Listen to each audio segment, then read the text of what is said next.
તો ગાઈસ રતનપુર મેલવાડા જે લાલાવાડા રોડ વાળા છે ત્યાંથી નીકળી ગયો છું. મોટો બ્લોક ચાલુ થાય.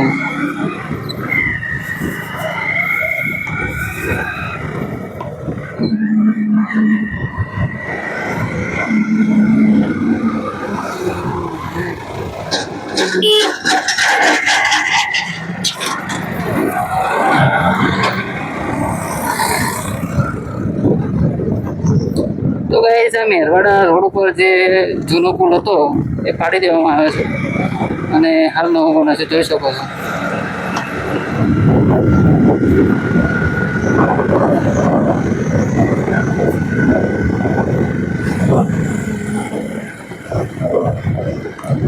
આપણે રતનપુર મેરવાડાથી લઈ અને જગત સુધી આ મોટો બ્લોક કરવાના છે.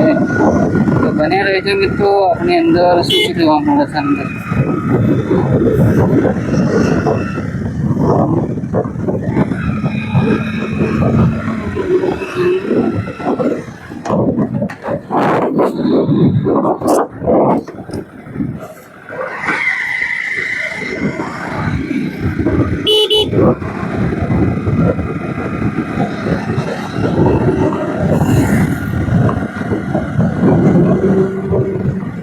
આ બાજુ રસ્તો જાય છે વડગામ બાજુ જવું હોય તો, પછી છાપી જવું હોય તો ત્યાંથી શોર્ટમાં પણ જઈ શકો. અને આ રસ્તો જાય છે દાંતા અને અંબાજી. અને આ રોડ જવું હોય તો પણ જે માઉન્ટ આબુ જવું તો છે. આ વગર બોર્ડ આવે બતાવ્યું.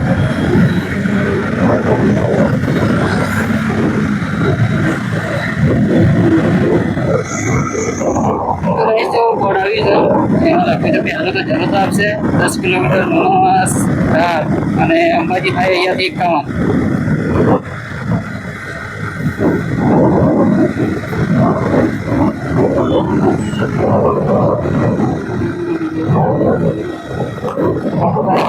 70.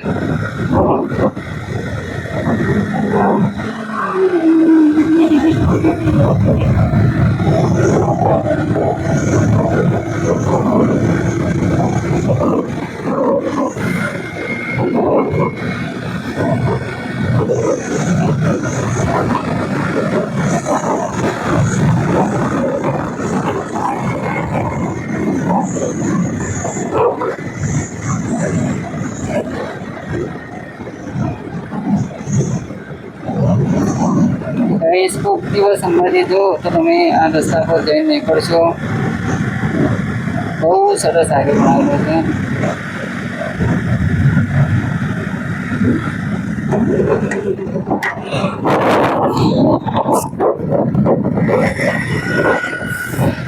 તો ગાઈસ માઇક્રો મેં ચાલુ તો કરેલું છે, ખબર નહીં અવાજ આવે છે કે નહીં.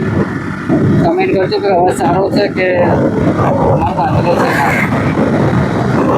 હું રાઇડર પ્રોપરલી નથી, ફક્ત મનોરંજન માટે બધું અને ઘરે સેટઅપ કરેલો હતો એટલે લગાવેલો છે. પણ આ વિડીયો કદાચ સારો આવશે અને વાયરલ થશે અને તમારી કમેન્ટ સારી આવશે કે આવા નવા વિડીયો લાવો, આ રીતના તમને ગમતા હશે તો નવા વિડીયો હવે આપણી ચેનલની અંદર સંજય 45 છે તેમાં મૂકતા રહીશું. ગાઈસ આ છે મહાકાળી માતાજીનો ડાકો. એટલે તમે અહીંયા પાલનપુરથી લઈ અને અંબાજી જાઓ ને ત્યાં સુધીમાં તમને 50 થી લઈને 100 આસપાસ ધાબા જોવા મળી જશે.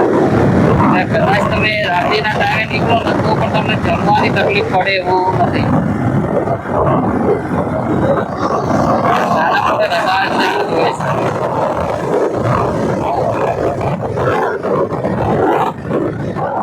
મારો ક્લિયર આવે છે કે નહીં મને ખબર નથી, કારણ કે જ્યારે હું બોલતો બંધ થઈ જતો છું ત્યારે બીજો પણ અવાજ આવતો હશે.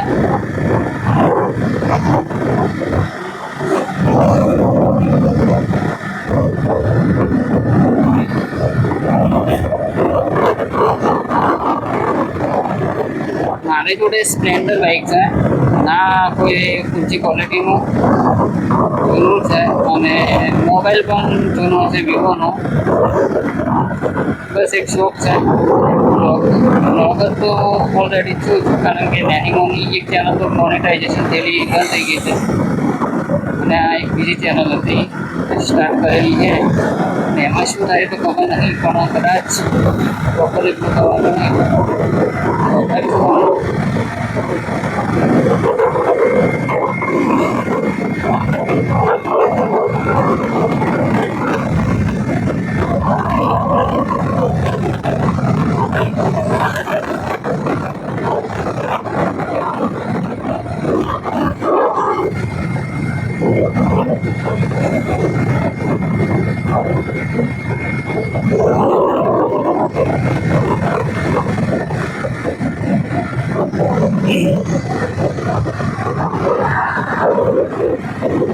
સામેની સાઈડ દેખાય છે ને એ ઘોડા આવ્યો જે ઘોડો છે ત્યાં પહાડ દેખાય છે તો કંઈક માતાજીનું મંદિર છે. ત્યાં હજુ સુધી ગયેલો નથી, કોઈ દિવસ જઈશ તો બતાવીશ કે કયા માતાજીનું મંદિર છે. અને મિત્રો તમને ખબર હોય તો કોમેન્ટ કરજો. તો આર્ય આવી ગયું છે ઘોડા, એટલે હવે જનોતા નજીક જ છે અહીંયા.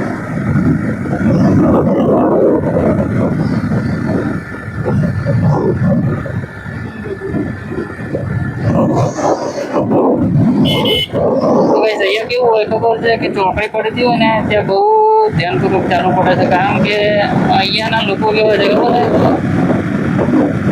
તમે એમને કેવું લાગે કે ભાઈ દૂર હશે પણ તમારી સ્પીડમાં કદાચ વધેલી હોય અને એ લોકો એને સ્પીડમાં તરત નીકળી જવાની કોશિશ કરતા હોય એટલે એક્સિડન્ટનો બહુ થાય. આ રામદેવીનું મંદિર છે, જય બાબાની.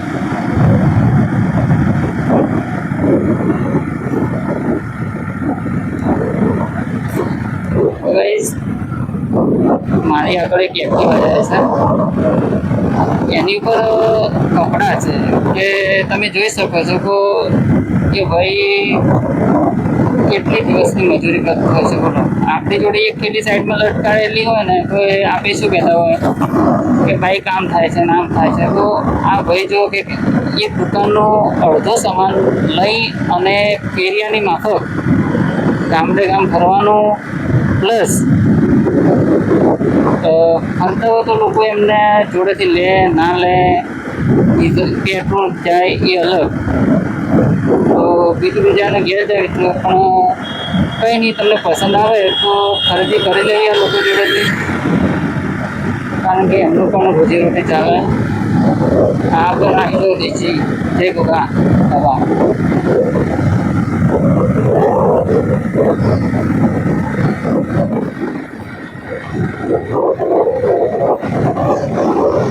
હું ઘરેથી આવું પાલનપુર જવાનું એટલે અહીંયા જ પેટ્રોલ પુરાવશે મારા પેલાનામાં, કારણ કે બધા પેટ્રોલ નથી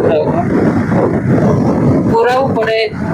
પરિસ્થિતિ પેલી હોય ને કે નજીક આવી ગયા હોય અને પેટ્રોલ થઈ જાય ને બીજા પેટ્રોલ પંપો પુરાવવું પડે. પણ બીજું શું છે કે મને આમાં થોડી કહેવાય ને કે શું કહેવાય, કિલોમીટર વધારે કાપે છે અને બીજો એવરેજ નથી આવતા પેટ્રોલ પંપ. એ ગયું આ બીજો દેશી ઢાબા જો ફેમિલી રેસ્ટોરન્ટ આવે જો આ ગયા એક પપ્પાની ફરી હવે લેડીઝમાં છે કંઈ બોલવું તો નથી મારે, પણ એ લોકો પાછળ તાક્યા વગર સીધા વળી ગયા. હવે આપણે તો સાઈડમાં છે બરાબર છે પણ એ લોકો તરત વળી જાય કોઈને કીધા વગર. પાછળ કંઈ ગાડી આવતી હોય સ્પીડમાં પછી એક્સિડન્ટ થવાની સંભાવના રહે તો ઉપર આવી ગયા તો જોઈ લો.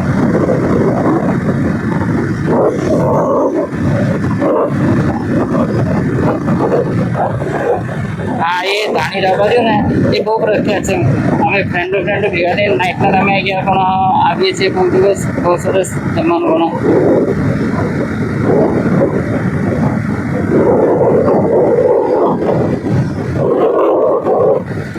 આજે થોડો મોટો વ્લોગ છે ને બહુ લાંબો થઈ જવાનો છે અને આમાંથી હું એક સેકન્ડનું પણ કટ નથી કરવાનો, આખે આખો મૂકી દેવાનો છું. તમે પૂરેપૂરો જોજો મિત્રો, એટલે મને સપોર્ટ તમારો પૂરેપૂરો જોઈએ. તેથી હું અવનવો વિડીયો આ રીતે બનાવતો રહીશ, કારણ કે મારે કેવું છે કે ફરવાનું બહુ થતું હોય છે એટલે વિચાર્યું કે કંઈ નહીં આપણે કોઈ મોટું બાઇક નથી કે મોટો મોબાઈલ આઈફોન તો છે નહીં, પણ આ મોબાઈલની અંદર જેવું રિઝલ્ટ આવે એવું તમને બતાવવાનો પ્રયત્ન કરીશું. અને તમારો સપોર્ટ રહ્યો તો આઈફોન લાવીશું અને મોટી એટલે કે મતલબ રાઇડર બાઇક પણ લાવીશું. સપોર્ટ કરજો. હવે આવી ગયા છે આપણે ધનપુરા કેદારના કુતર.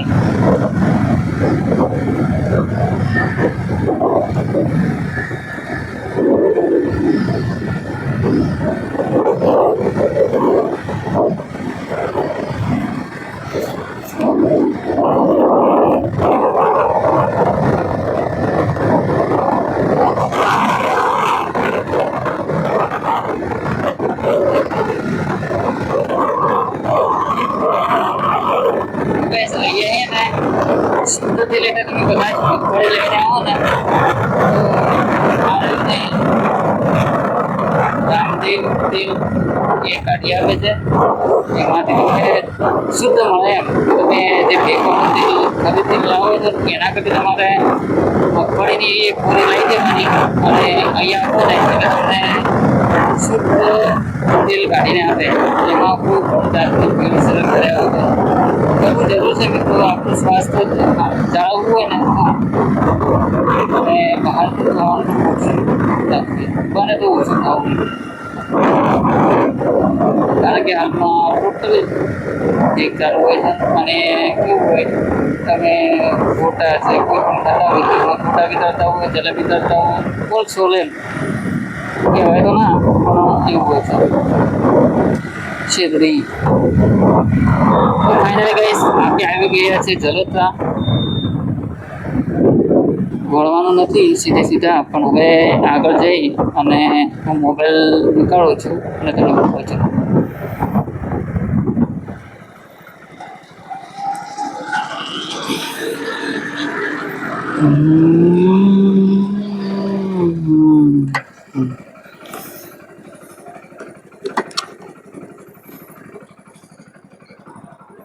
તો ગાઈસ 12 મિનિટ થઈ ગઈ અને ચલો તો આવી ગયા છો. અને વિડીયો તમે લાઈક શેર અને કમેન્ટ કરવા ના ભૂલતા. જય માતાજી.